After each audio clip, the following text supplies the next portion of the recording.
Unemployment falls to just 3.4% as businesses struggle to find workers. ASX cancels its $250 million blockchain project, and Andrew Twiggy Forrest pledges $500 million to rebuild post-war Ukraine. It's Friday, the 18th of November, 2022. Welcome to Fear and Greed, Australia's most popular business podcast. I'm Michael Thompson, and good morning, Adam Lang. Good morning, Michael.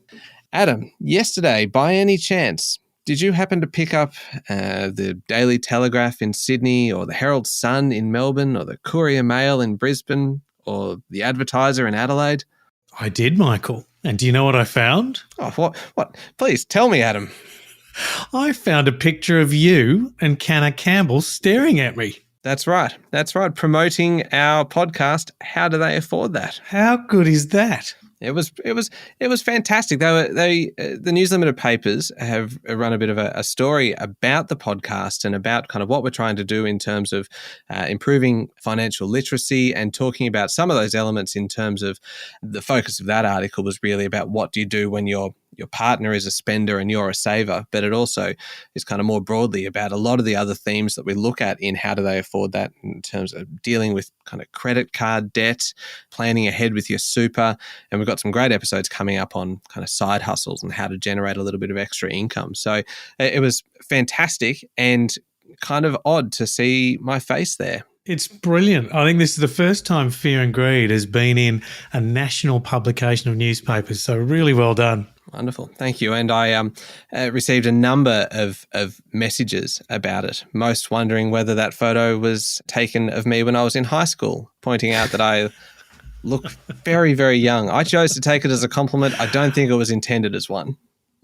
I think it's the only way to take it. Well done. That's right. If you want to see that photo and see if I do in fact look like a child, you can head to our Instagram, actually.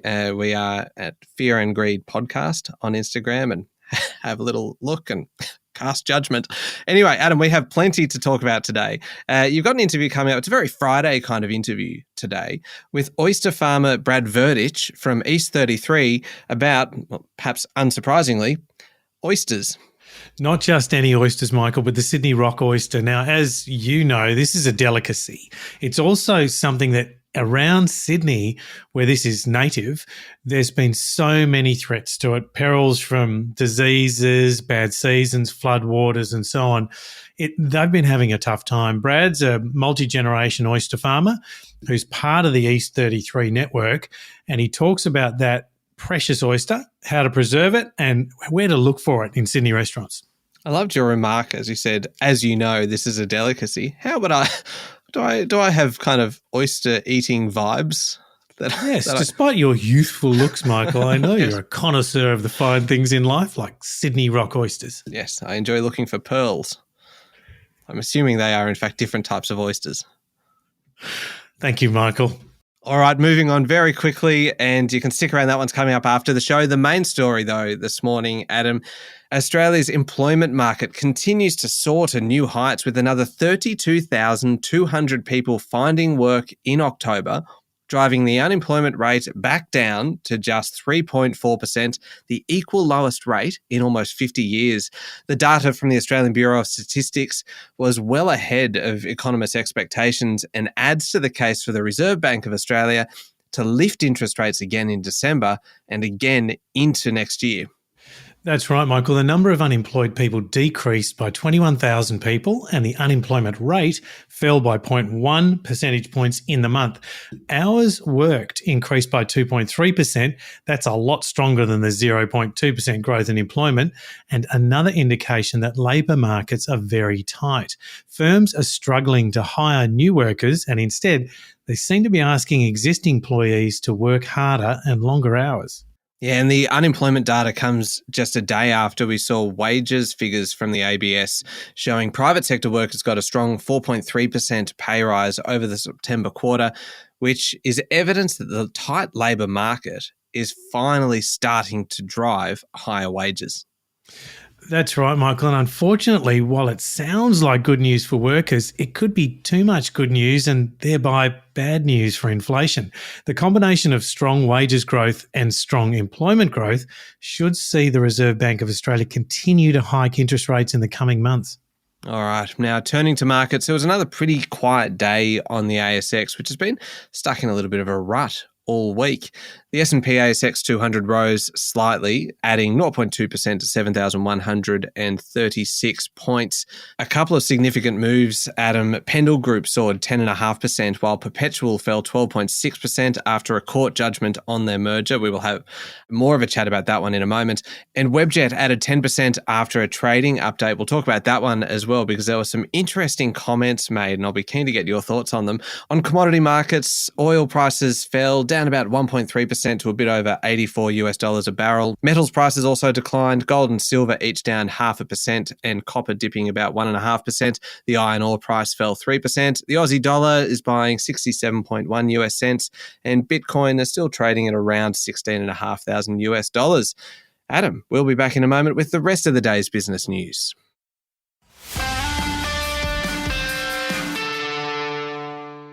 Adam, the Australian Stock Exchange has been forced into a somewhat embarrassing cancellation and write-off of its flagship $250 million blockchain project that was supposed to replace the aging CHESS settlement and clearing system.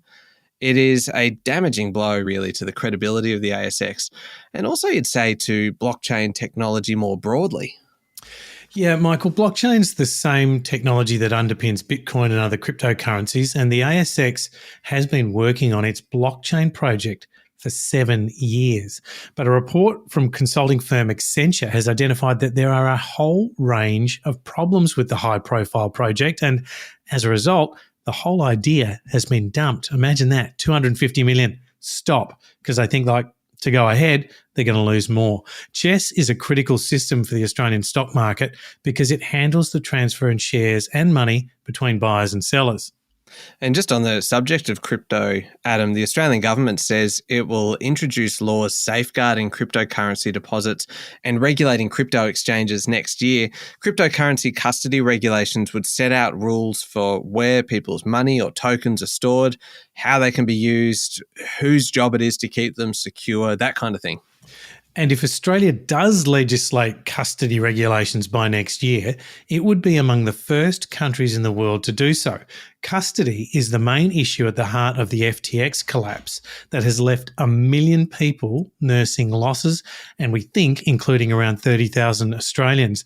And there are calls right around the world to introduce better regulation on cryptocurrencies.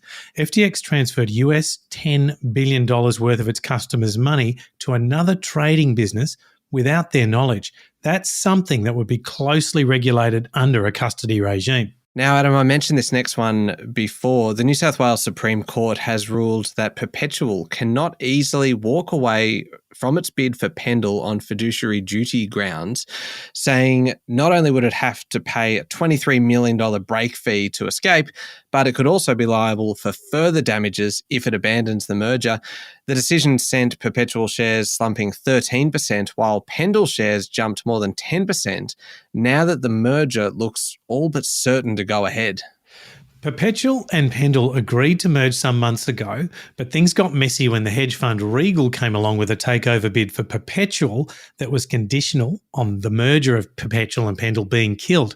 The parties were in court seeking guidance on whether the merger vote by shareholders should go ahead.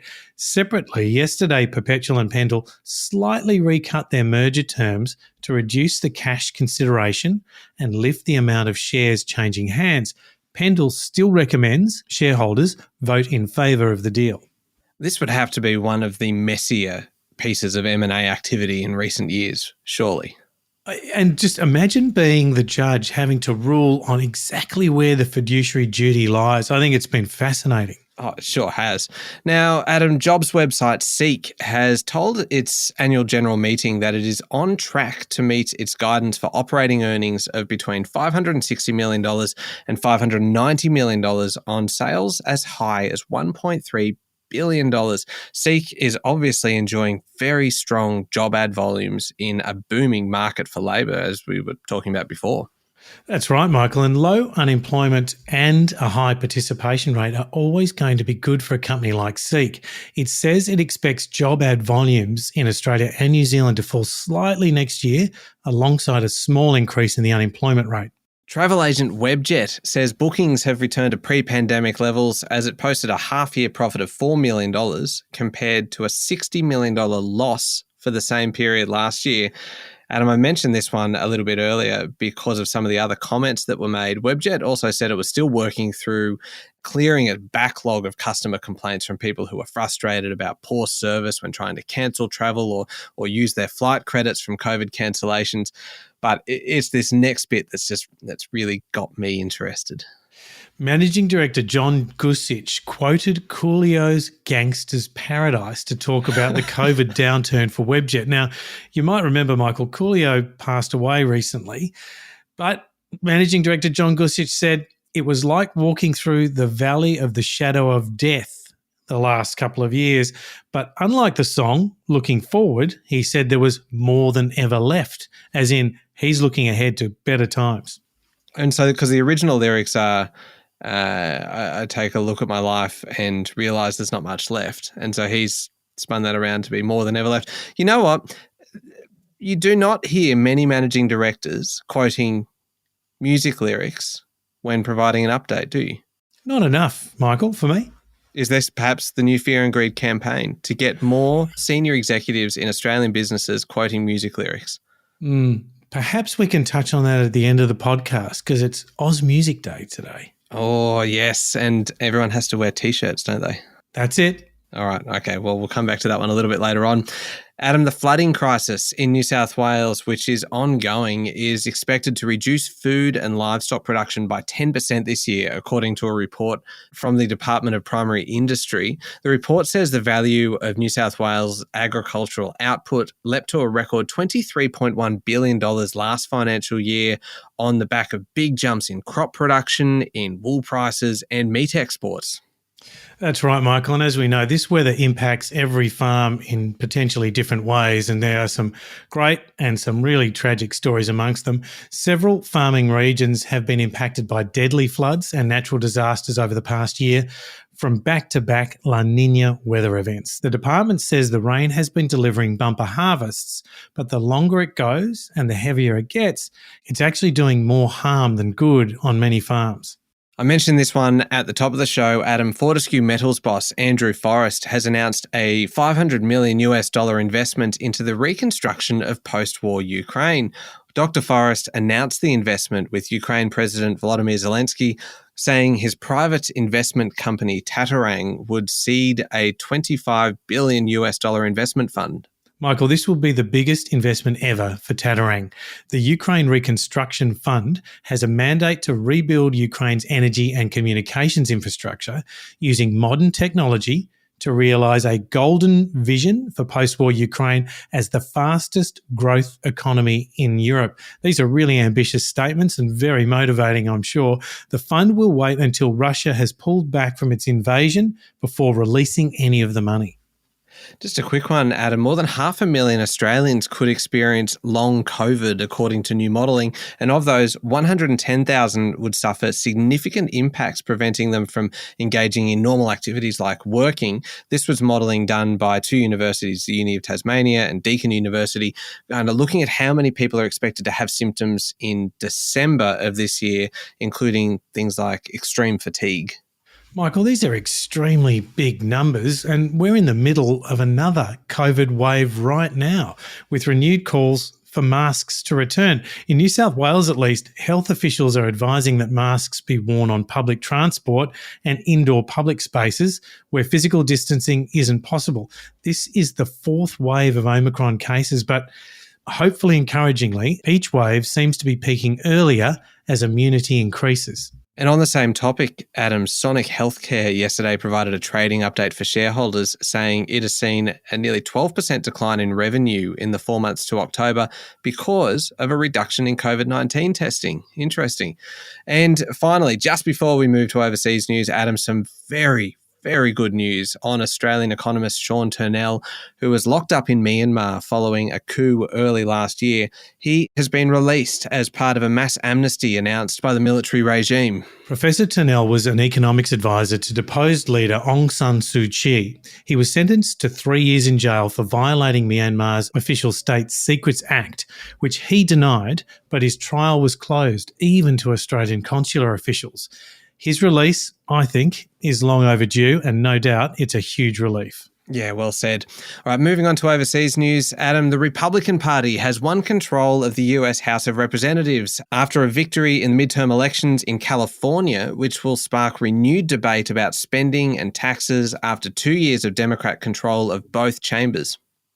Michael, this is a return to divided government in Washington, which will likely stop President Joe Biden from implementing the biggest part of his policy agenda, although it doesn't give the Republicans the ability to pass new legislation without Democrat support. In America, legislation must pass both houses of Parliament, and the president retains the right to veto laws he opposes. Divided governments are not necessarily bad for business or markets. However, curbing the worst excesses of both parties is actually seen by many as a more stable way to run a country. Now, Adam, we talked yesterday about sales at Walmart in the United States, and more broadly, retail sales in the US have risen sharply in October, which is yet another sign of economic strength, and it puts another check in the column in favour of higher interest rates as the Federal Reserve fights inflation. Retail sales rose a seasonally adjusted 1.3% in October compared with the previous month. Some of that was because prices are rising. We saw more spending on petrol and food, but American shoppers are also spending on cars, furniture, and restaurant meals in a sign that households still have the cash to spend despite inflation hitting a 4-decade high and interest rates rising fast. Michael, we heard from Walmart and Home Depot this week, who both reported higher sales.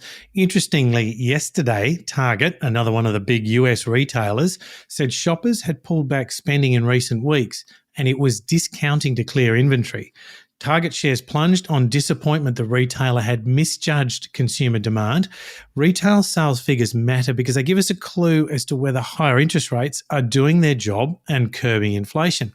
All up, this data would lead you to believe that the Federal Reserve will stay on track with its pace of rate rises. Target also revealed a fascinating number in their September quarter results, and it was not their 49% drop in profit.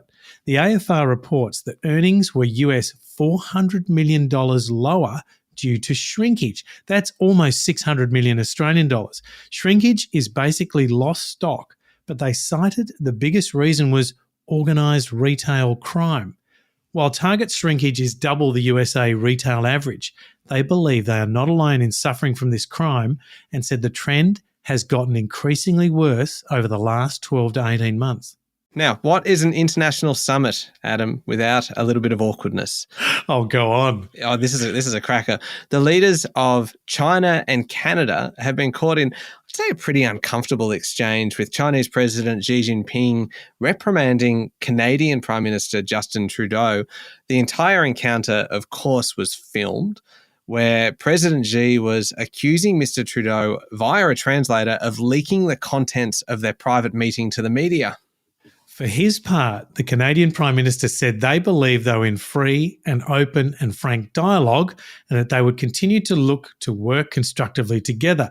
President Xi tells him to create the conditions, shook his hand and walked off. A little bit awkward, but it's also interesting because it's so rare to see the Chinese leader publicly annoyed. Yeah, it is. And so for me, that was probably the standout. And the fact that it was filmed and the confrontation happened anyway. And so It was just that it is normally so carefully managed, particularly with the Chinese president, that the fact that this wasn't makes it almost a standout in itself. I think what we've seen here for the first time really is so much more of President Xi. Yeah. And so what we're, I guess, capturing alongside that is more candid moments of what he's like. Yeah, no, it has been fascinating. Now, up next is the Fear and Greed Daily Interview, Adam, and today you're speaking with Brad Verdich, who is an oyster farmer with East 33. Yeah, multi-generational oyster farmer. They've weathered awful weather events and tragedy with regards to stock losses of precious Sydney rock oysters. And this is really about helping recognise the brand of Sydney rock oysters, appreciating the delicacy it is, and establishing the brand name so they can have greater strength in the brand. Yeah, it's a good one. It's coming up next in the Fear and Greed playlist on your podcast platform or at fearandgreed.com.au. Now, Adam, today is a significant day for the music industry. Yeah, it's AusMusic T-shirt Day, and that you can go to ausmusictshirtday.org.au to support them. Think about how hard it's been through the recent COVID lockdowns of the last couple of years for artists who create music to go out and do their job. It's been practically impossible at times for so many of them, and many of them are still recovering. So if you can, don your favourite AusMusic band T-shirt, donate to support those in music who've been doing it tough, and really show your support for art again. Yeah, nice one. Thank you very much, Adam. Thank you, Michael. It's Friday, the 18th of November, 2022. Make sure you're following the podcast and join us online on Instagram, LinkedIn, Twitter, and Facebook. I'm Michael Thompson, and that was Fear and Greed. Have a great day.